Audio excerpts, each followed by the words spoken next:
Nowadays, the mankind is watching, astonished, the extraordinary and unusual worldwide fact that moves daily as in a giant billiard table, enormous ciphers flying around as bits and bytes at the speed of the light, transferring from one point to another of the planet fabulous fortunes in a true speculative orgy, completely dissociated from reality, without any correspondence with the real reach of our physical world, the so-called globalization. It seems, to those not fully aware, and we shall include here sadly the great majority of citizens, that this process is creating a world in which everyone will have access to a higher standard of life with greater social justice. That fact comes to us by the media as a cure-all for the biggest world problems.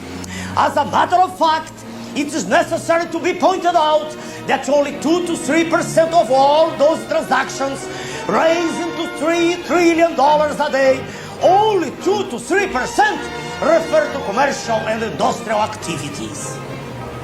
On the other hand, the great majority of the financial transactions is purely speculative, as if money by itself would be able to generate more money, as a fantasy that is carrying the world economy to a dread end.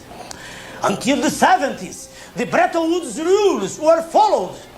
Money to flow between nations needed the previous government authorization.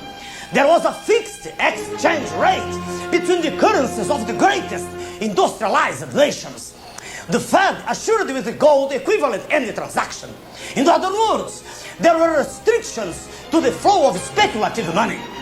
In 1973, the US government imposed an unilateral rupture and the barriers disappeared.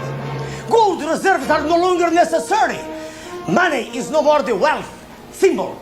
It is the wealth proper, a fiction in such a way that goes to the edge of insanity is supported by a group of worldwide institutions, the so-called international financial system. And here are included the IMF, the World Bank, the World Trade Organization, and so on.